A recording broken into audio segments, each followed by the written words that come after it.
آج ہم لوگ اپنے موضوع سے تھوڑے سے ہٹ کر، لیکن ہے وہ ہمارا اور آپ کا کیا، ایک اجتماعی مسئلہ، اس پر گفتگو کریں گے، اور اس مسئلے پر گفتگو ہوگی، اس مسئلے سے ابھی آپ بخوبی واقف ہیں۔ ہر دن ابھی آپ گزشتہ مہینوں دن سے اسی مسئلے کا تذکرہ سن رہے ہیں، پڑھ رہے ہیں، دیکھ رہے ہیں۔ وہ مسئلہ کیا ہے؟ وہ مسئلہ ہے وقف کا۔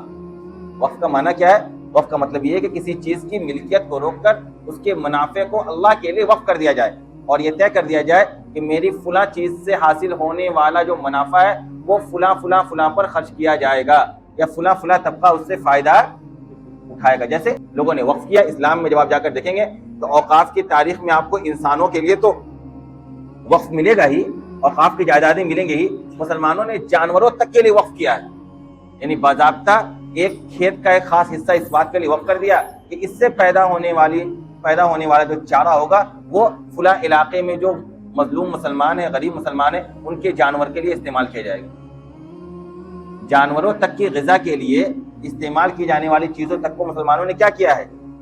وقف کیا ہے۔ بیواں یتیموں کی تعداد ہے، ان کی زندگی گزارنے کے بہت سے مسائل ہیں، ان کے حل کے لیے ایک پراپرٹی وقف کر دی مسلمانوں نے کہ بھائی میری یہ فلاں مارکیٹ ہے، اس سے حاصل ہونے والا جو نفع ہے وہ یہ بیواؤں پر خرچ کیا جائے گا، ان یتیموں کی تعلیم پر اس پیسے کو خرچ کیا جائے گا۔ یہ وقف ہے۔ یعنی اسلام نے جو وقف کا نظام دیا ہے، دنیا میں کسی اور قوم کے پاس وقف کا نظام نہیں ہے۔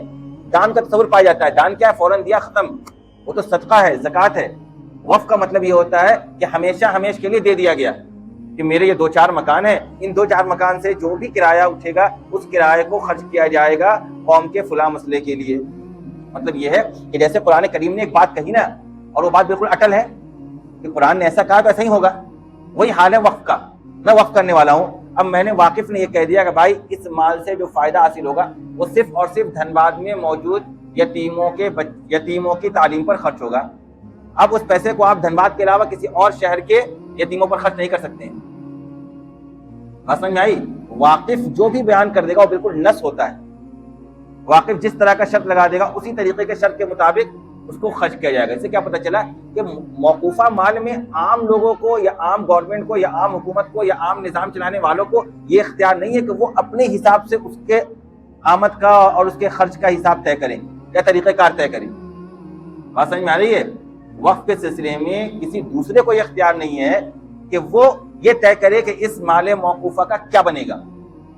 اور مسلمانوں کا یہ شروع سے مزاج رہا ہے، مسلمان جہاں آباد ہوئے مسجدیں قائم کی، مسلمان جہاں آباد ہوئے یتیموں، بیواؤں، غریبوں، مسکینوں، ضرورت مندوں کے لیے اپنا مال وقف کیا۔ کیوں؟ کیونکہ قرآن نے حکم دیا لن تنالوا البر حتى تنفقوا مما تحبون، تم اس وقت تک نیک نہیں بن سکتے ہو جب تک اپنی پسندیدہ چیز کو اللہ کے راستے میں خرچ نہ کرو۔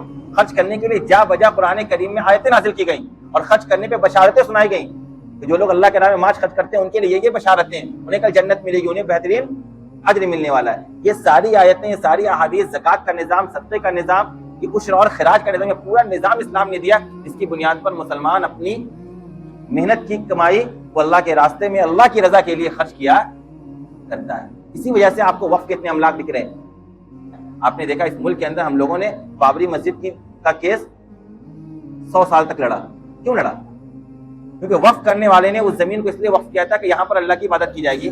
اب کوئی کہتے تھے نا لوگ کہ مصالحت کر لیا جائے، یہاں پر ایک ہاسپٹل بنا دیں گے یا یہاں پر کوئی ایک بڑی یونیورسٹی بنا دیں گے جہاں سب کوئی پڑھے گا۔ کبھی مسلمانوں نے یہ مانا؟ کیوں نہیں مانا؟ اس لیے نہیں مانا کہ تو مال موقوفہ ہے۔ مال موقوفہ میں کسی دوسرے کو یہ اختیار ہی نہیں ہے کہ وہ واقف کے منشا کے خلاف اس کا استعمال کرے۔ بات سمجھ میں آئی؟ اس دوران بہت سے ایسے مسلمان جو بیچارے ہمدرد قسم کے مسلمان ہیں اور بہت زیادہ معلومات شریعت کی ان کو نہیں ہے، وہ بھی اس طرح کی آواز لگایا کرتے تھے کہ ایک مسجد کو لے کر اتنی لڑائی کیوں؟ اس زمین کو چھوڑ دیا جائے، وہاں پر یونیورسٹی بنا دیا جائے، کوئی ہاسپٹل بنا دیا جائے اور ملک کے تمام غریبوں کا وہاں علاج ہوگا۔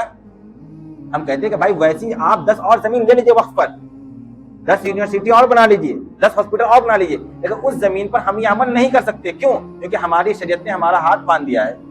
شریعت نے کہا کہ مال موقوفہ کا استعمال اسی طریقے سے ہوگا جس طریقے سے واقف کا منشا ہوگا۔ جب وقف کرنے والے نے اس جگہ کو مدنی مسجد کے لیے وقف کیا ہے تو یہاں کو اس مسجد کو چند سالوں بعد لوگ کہیں کہ اگل بغل میں بہت سی مسجدیں ہو گئی ہیں، اب نمازیوں کے لیے مسجد کی جگہ تنگ نہیں ہے، لہٰذا اس مسجد کو ہاسپٹل میں کنورٹ کر دیتے ہیں یا اس مسجد کو کسی اسکول میں کنورٹ کر دیتے ہیں، نہیں چلے گا۔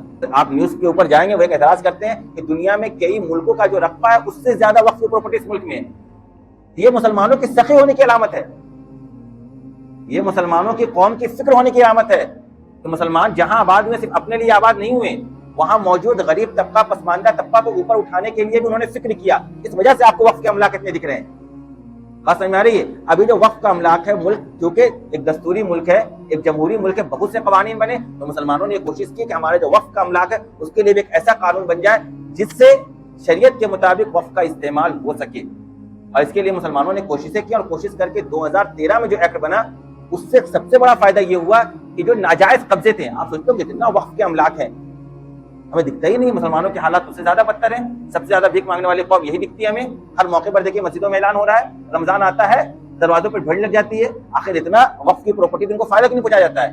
فائدہ اس لیے نہیں پہنچ رہا تھا کہ پچھلے ملک کے آزاد ہونے کے بعد ان وقف املاک پر ناجائز قبضے ہو گئے تھے. ان قبضوں کو ہٹانے کے لیے وقف ایکٹ بنا تھا 2013 میں، اور اس کے بعد سے تیزی سے پراپرٹی بڑھی ہے.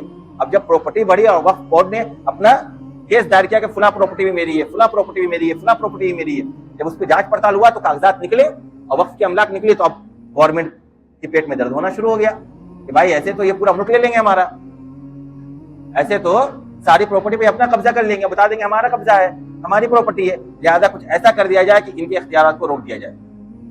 اس وجہ سے یہ وقف کا بل آیا اس ملک کے اندر 2024 کا. اب جو موجودہ حکومت ہے انہوں نے تقریباً 100 ترمیم کی ہے وقف بل کے اندر، یعنی 2013 کا ایکٹ ہے اس کے اندر 100 تبدیلیاں کی ہیں. ان 100 تبدیلیوں میں کچھ ایسی تبدیلیاں ہیں جس سے وقف کی حیثیت ہی ختم ہو جا رہی ہے. جیسے آپ اس کو سمجھے، 2-3 میں مثالیں دے رہا ہوں آپ کو کہ موجودہ وقف بل کی ہم مخالفت کیوں کر رہے ہیں یا ہمیں مخالفت کیوں کرنی چاہیے. ایک سوال یہ بھی ہے نا بہت سے مسلمانوں کا کہ ہم اس کی مخالفت کیوں کر رہے ہیں، ہمیں اس کی مخالفت کیوں کرنی چاہیے. اس کو آپ سمجھیں. سب سے پہلا کام کیا کیا گیا ہے کہ وقف ایکٹ کا نام ہی بدل دیا گیا ہے. سب سے پہلی دفعہ کے اندر وقف ایکٹ کا ایسا نام رکھ دیا گیا ہے کہ آنے والے چند سالوں کے بعد آپ بھول جائیں کہ وقف نام کی کوئی چیز ہوا کرتی تھی. اتنا لمبا چوڑا نام رکھ دیا گیا. دیکھیں نام بدلنا بہت بڑا وار ہے کسی چیز کی تاریخ کو بھلانے کی. آپ کو کوئی شخص ایک نام سے جانتا تھا یا آپ ایک نام سے اپنے علاقے محلے مشہور تھے، اگر آپ کا جو اوریجنل نام وہ کبھی کسی اور کے سامنے تذکرہ کر دیا جائے تو لوگ آپ کو پہچانیں گے نہیں کہ وہ کون شخص ہے. ایسا ہوتا ہے کہ نہیں؟ کیوں؟ ایک نام سے آپ کی شہرت ہو گئی، اب دوسرا نام کو اسی شہرت تک پہنچانا بہت مشکل ہوتا ہے. نام بدل دو تاریخ بدل جائے گی. اس ملک کے اندر یا دنیا کے اندر جو نام بدلنے کا آپ رواج دیکھ رہے ہیں نا، اس کے پیچھے یہی منشا اور مقصد ہے کہ تاریخ بدلنی ہے. اس کے سب سے بہتر طریقہ ہے سب سے پہلے بورڈ بدلو. بورڈ سے ہی نا لوگ پہچان رہے ہیں. آپ کے گھر پر ایک بورڈ ہوتا اتنا پہچانتے ہیں کہ فلاں شخص کا یہ مکان ہے، وہاں سے وہ بورڈ ہی ہٹا دیا جائے گا تو مجھے معلوم ہوگا یا گزرنے والوں کا کہ فلاں مکان فلاں صاحب کا ہے. اور چند دنوں کے بعد لا کے وہاں نیا بورڈ لگا دو تو قبضہ کرنا آسان ہوگا کہ نہیں ہوگا؟ بتائیے آپ. یہی ہو رہا ہے. اگر یہ بل پاس ہوا وقف ایکٹ یا وقف بورڈ کے نام سے جتنا نام آپ کو دکھ رہے ہیں نا ملک کے اندر، سارا نام چینج ہو جائے گا. جب نام ہی چینج ہوگا، ابھی مسلمانوں کو نہیں پتا وقف کیا ہے. اگر یہ وقف کا مسئلہ نہیں اٹھتا تو بہت سے مسلمانوں کو پتہ ہی نہیں وقف کون سی عبادت ہے. دوسرا کام آپ جان لیں، اب تک ممبران ہوتے تھے وقف بورڈ میں مسلمان، اب کہہ دیا گیا کہ غیر مسلم ممبر ہو سکتے ہیں اور 2 غیر مسلم کا ممبر ہونا ضروری ہے. اب تک جو چیئرمین ہوتا تھا صوبائی طور پر، اسٹیٹ کے لیول کا جو چیئرمین ہوتا تھا، جو انچارج ہوتا تھا وقف بورڈ کا، وہ ڈپٹی سیکریٹری کے رینج کا ہوا کرتا تھا. اب اس ایکٹ کے اندر کہہ دیا گیا کہ چیف سیکریٹری کے رینج کا شخص ہونا چاہیے اس کا چیئرمین. اب بتائیے اس ملک کے اندر چیف سیکریٹری کے اسٹیٹس کا کتنے مسلمان افسران ہیں؟ کیا ہوگا؟ کل سے وقف بورڈ کا انچارج کون بن جائے گا؟ کوئی غیر مسلم. اب جب یہ غیر مسلم بنے گا تو اس کو تو یہی شریعت، مسلمانوں کو شریعت علم نہیں ہے. آپ کے جو مسلمان نام کے لوگ جو منتری بنے حج کمیٹی کی اور وقف بورڈ کے، ان سے جا کر پوچھ کے حج کی تعریف معلوم نہیں ہے، حج کا بورڈ کا چیئرمین بنا بیٹھا ہے وہ. اسے پتہ نہیں وقف ہوتا کیا ہے اور وقف بورڈ کا کیا ہے وہ. یعنی عام طور پر ایسے عہدوں پر ایسے لوگوں کو بٹھائے گئے جو بالکل جاہل ہیں، دین کا کچھ بھی ان کے علم نہیں ہے، حج کے مسائل سے ایک پیسے کی ان کو واقفیت نہیں ہے، اور حج بورڈ کا چیئرمین بنے بیٹھے ہیں. بات سمجھ میں آ رہی ہے؟ تو یہ ہو رہا ہے. اب جب وہاں پہ کوئی غیر مسلم بیٹھے گا، وہ انچارج ہوگا، وہ چیئرمین ہوگا، تو کیا وہ واقف کے منشے کے مطابق عمل کرے گا؟ بتائیے آپ. بھائی جس مسلمان کو صحیح طریقے سے جس مسئلے کا علم نہیں ہے، جس مسلمان کو نماز پڑھنے کا علم نہیں ہے، وہ صحیح طریقے سے نماز پڑھ سکتا ہے؟ کہ جائے کوئی غیر مسلم کو ہم کہہ دیں گے وہ جمعہ کی نماز پڑھائے گا، پڑھا سکتا ہے. اب وہ غیر مسلم جب اس کا چیئرمین ہوگا تو کیا وہ شریعت کے مطابق فیصلہ کرے گا؟ آپ خود سوچ لیجیے. آپ خود سوچیے. پھر اس ملک کے اندر جو دوسرے مذاہب کی جو بھی چیزیں ہیں، اس کے کسی بھی کمیٹی میں کوئی مسلم ممبر نہیں ہے، تو پھر مسلمانوں کے وقف بورڈ میں غیر مسلم ممبر کیوں؟ اس کا مطلب ہے آپ کا نیت خراب ہے. آپ اس بل کے پیچھے کچھ اور کرنا چاہتے ہیں. اسی کے ساتھ آپ دیکھیے ایک اور کیا خرابی ہوئی ہے اس کے اندر. اب تک کیا ہو رہا تھا, وقف کے مسائل کو حل کرنے کے لیے ایک وقف ٹریبونل کورٹ بنا ہوا تھا, اور اس کے پیچھے بھی ایک خاص مقصد تھا. ملک کا جو نیالے ہے اس کے اوپر بہت بوجھ ہے کیسوں کا, اس کیس کا بوجھ حل کرنے کے لیے وقف کے لیے الگ طور سے ایک کورٹ بنا دیا گیا. آج دیکھیے اس ملک کے اندر کیا ہو رہا ہے, خواتین کے ساتھ زیادتیاں ہو رہی ہیں. تو کیا اس ملک کے اندر یہ آواز نہیں اٹھ رہی ہے کہ خواتین کے ساتھ اگر زیادتیاں ہوں تو اس کے حل کے لیے کوئی ایک فاسٹ کورٹ بنایا جائے؟ ہو رہا کہ نہیں ہو رہا؟ کیوں؟ وہ جانتے کہ اگر وہی پروسیسر چلے گا سیشن کورٹ سے لے کر ہائی کورٹ ہوتے ہوئے ہم سپریم کورٹ پہنچیں گے تو سال ہر سال ہو جائے گا انصاف ملتے ہوئے اس خاتون کو. اور اس ملک میں ہے 40-50 سال کے بعد جا کر ایک خاتون کو کیا مل رہی ہے؟ انصاف مل رہی ہے. خود بھی بوڑھی ہو گئی, اس کا شوہر بھی بوڑھا ہو گیا, کوئی مسئلہ حل نہیں ہوا. 50 سال پہلے اس نے دائر کیا تھا کہ ہمیں اپنے شوہر سے الگ ہونا ہے, 50 سال کے بعد فیصلہ آ رہا ہے, اس کا مسئلہ حل ہوگا؟ تو اسی وجہ سے کہہ رہے تھے وقف کا بھی کیس اگر عام کورٹوں میں جائے گا تو اس کے حل میں ایک زمانے نکل جائیں گے, اور وہی رہا اس ملک کے اندر. لہذا فاسٹ طریقے سے ان کے مسائل کے حل کے لیے وقف ٹریبونل کورٹ بنایا گیا تھا. یہ بل کے اندر وقف ٹریبونل کو حکومت چاہتی ہے کہ ختم کر دیا جائے, ان کا بھی فیصلہ کہاں ہو وہیں ہو, اور غیر مسلموں کے دماغ میں یہ پروپیگنڈا بھر دیا گیا کہ جب سب چیز کے لیے سپریم کورٹ ہائی کورٹ ہے تو ان کے لیے الگ کورٹ کیوں؟ ارے بیوقوف, یہ الگ کورٹ تو ان کے مفاد کے لیے نہیں ہے, اس نزاع اور لڑائی اور جھگڑے کو جلدی ختم کرنے کے لیے ہے. بات سمجھ میں آ رہی؟ اور جان لیجیے اس وقت بل میں یہ بات لکھی ہوئی ہے کہ اگر یہ وقت بل پاس جاتا ہے تو 6 مہینے کے اندر اندر تمام اوقاف کی پراپرٹیوں کو 80 رجسٹر کرانا ہوگا. اب 6 مہینہ آپ لائن میں لگ جائیں گے, پھر سے آپ کو 6 مہینہ تک ہر مسجد, مدرسہ, قبرستان, خانقاہ اور جو بھی وقف کی پراپرٹی اس کے کاغذ پر لے کر کہاں لگ جانا ہوگا؟ لائن میں لگ جانا ہوگا. اگر 6 مہینے کے اندر آپ نے نہیں کروایا دوبارہ تو پھر گورنمنٹ اپنا حق استعمال کرے گی. اب بتائیے یہ راہیں ہموار نہیں کی جا رہی ہیں آپ کے اوقاف کی جائیداد پر قبضہ کرنے کی یا نہیں؟ بتائیے آپ. یہ سب وہ طریقے ہیں جس کے ذریعے سے آپ کی جائیداد پر گورنمنٹ کا اختیار بڑھ جائے اور گورنمنٹ اپنے منشا کے مطابق پھر اس کے کا استعمال کرے. اور میں نے آپ کو بتا دیا کیونکہ یہ میرے باپ کی زمین نہیں ہے, اس کا مالک اب کون ہے؟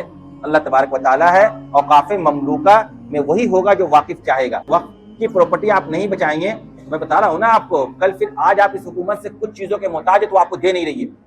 تعلیم کا سارا نظام کس کے ہاتھ میں ہے؟